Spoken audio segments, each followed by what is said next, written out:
The first conversation is the hardest. Not because leaders do not know what to say, but because once they say it, everything changes. A senior leader told me recently, I finally had the conversation I have been avoiding for months, and it went well. But now I realize that was the easy part. What comes next is where I feel unprepared.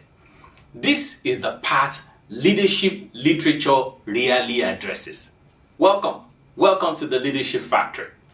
The Leadership Factory is a space where we explore practical, research-driven insights that help leaders think clearly, lead wisely, and build healthier organizations. Today, we shall continue our conversation from our previous episode.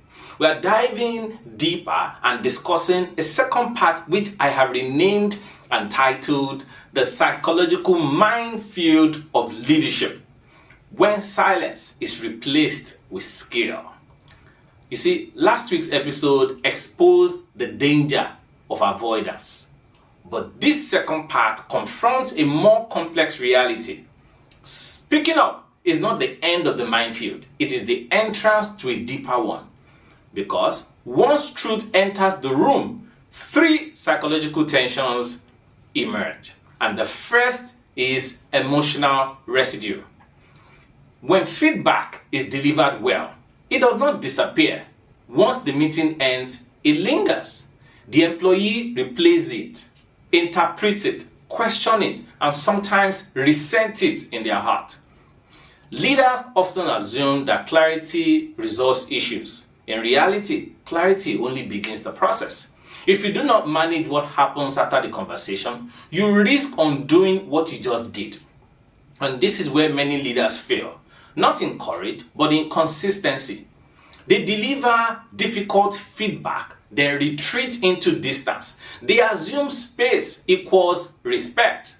But the employee, that space can feel like a withdrawal. So here is the discipline most leaders miss.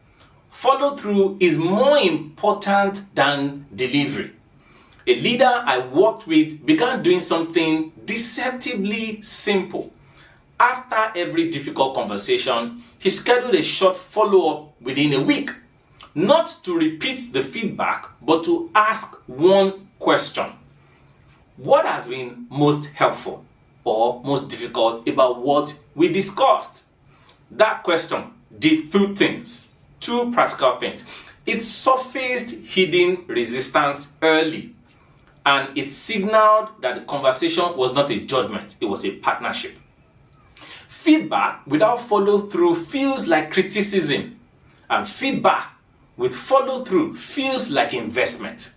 The second minefield here is identity threat. When performance is questioned, people rarely hear it as situational. They hear it as personal, especially for high performance.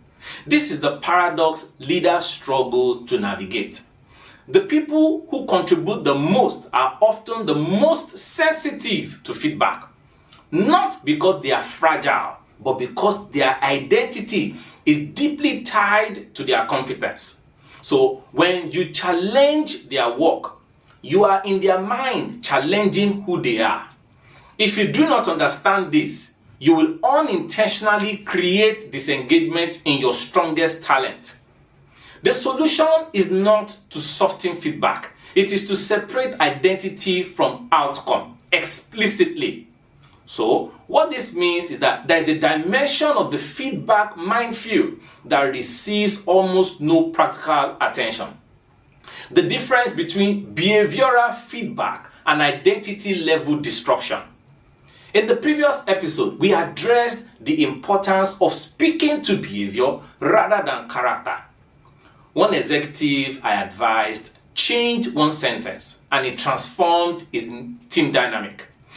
Instead of saying, "This wasn't your best work," he began saying, "This outcome doesn't reflect the standard I know you are capable of." That shift matters. One attacks identity, the other reinforces it while raising expectations. As leaders, we must learn to protect dignity when confronting reality. What am I saying? and this is why I'm saying it, there's a category of feedback that lives in the gray zone between the two. A feedback that, regardless of how carefully it is framed, threatens the employee's professional identity. When you tell a senior professional that their communication style is alienating colleagues, you are simply addressing a skill gap. You are challenging a self-concept they have carried over for 15 or 20 years. They built their career on that style. They were promoted because of that style. And now you are telling them it is a liability. Research on identity-based resistance shows that people can acknowledge a behavioral critic intellectually while rejecting it emotionally at a cellular level. They hear you, they even agree with you, and then the ego's self-preservation architecture quietly files your feedback under irrelevant and moves on. The practical solution is not more clarity, it is structured reauthoring. Effective leaders help employees build a new professional narrative. One where the change being requested is not a diminishment of who they are, but an evolution towards who they are becoming. Again, remember the story I shared with you earlier about an executive I worked with who transformed his team dynamic by changing a single sentence. Instead of saying, "This wasn't your best work," he began saying, "This outcome doesn't reflect the standard I know you are capable of."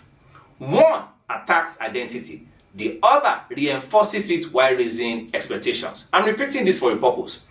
The question shifts from why you are doing it wrong to what your next level of leadership actually requires. And there is a third minefield, and it's perhaps the most confronting of all. The leader as the source of the dysfunction they are trying to correct. Research by Zenga and Folkman found that 69% of employees report their direct manager's behavior as the single greatest driver of their own performance anxiety. Not workload, not compensation, not organizational uncertainty, but their manager. Which raises the question every leader must actually sit with in genuine discomfort. Is the behavior I am trying to change in my team a reflection of something I have been modeling, permitting, or inadvertently incentivizing? You see, leaders who consistently reward speed over quality should not be surprised when quality erodes. Leaders who interrupt team members in meetings and then express frustration about their team's lack of confidence have not identified a team problem. They have identified a mirror. This is not blame, it is accountability at the highest level of leadership. You see, the fourth minefield, again, is inconsistency. Nothing erodes trust faster than selective honesty. When leaders are direct with some employees but vague with others, teams begin to interpret feedback not as guidance but as bias. High performance feel over-scrutinized, while underperformance feel protected. And soon, feedback loses credibility altogether. Consistency is not about uniformity, it is about fairness in expectation. Ask yourself this: do all members of my team experience the same standard of truth from me? Because if honesty is selective, trust becomes conditional. Now, here's the uncomfortable truth that sits beneath all three minefields, or let me say four. Many leaders are not struggling with feedback. They are struggling with emotional labor. Leadership is not just decision making. It is emotional regulation, relational awareness, and psychological endurance. You are managing not just task, not just performance, but perception. And most leaders have never been trained for that.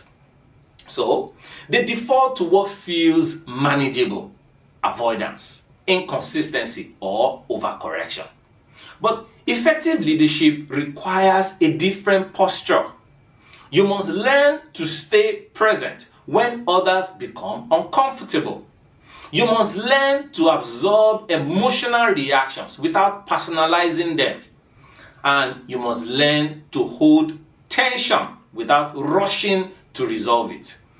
This is not instinctive, it is practiced, I must say. Let me make this a little more practical for you. Before your next follow-up conversation, ask yourself, am I returning to this conversation as a judge or as a coach?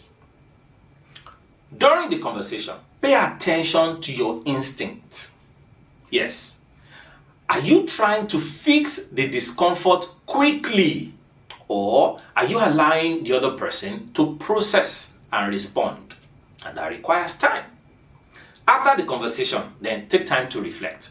Reflect. Ask yourself some questions. Did I create clarity or did I create pressure? These distinctions matter. And it's very important because leadership is not measured by the moment of feedback. It is measured by what changes because of it, because of the feedback. Now, reflect on your own workplace, in your office environment. Who on your team is still carrying the emotional weight of a past conversation you never revisited? Who has interpreted your silence as disapproval? And where has inconsistency in your approach created quiet confusion? These are not small questions. They are the hidden architecture of your leadership effectiveness. So here is your challenge this week. I love to give you challenges. You know that by now if you've been watching me for a while. Now, do not initiate a new difficult conversation. Return to an old one. Reopen it. Revisit it. Reinforce it. Ask what has changed. Ask what has not. Ask what support is still needed. Because leadership is not about delivering truth just once. It is about sustaining truth over time. The psychological minefield does not end when leaders find their voice. It begins to clear when leaders develop the discipline to stay in the conversation long after it becomes uncomfortable. And that is where trust is truly built. Not in what you say, but in what you consistently return to and address. You see, the deepest psychological minefield in leadership is not between you and your team. It is between who you are today and who your team actually needs you to become. If this conversation resonated with you, I'd love to hear your reflections. You can connect with me at contact@toyeshobande.com. And stay tuned, because in our next episode, we'll continue exploring these conversations with deeper human realities that shape your leadership effectiveness. Until then, keep leading with clarity, courage, and wisdom. Thank you. Bye-bye.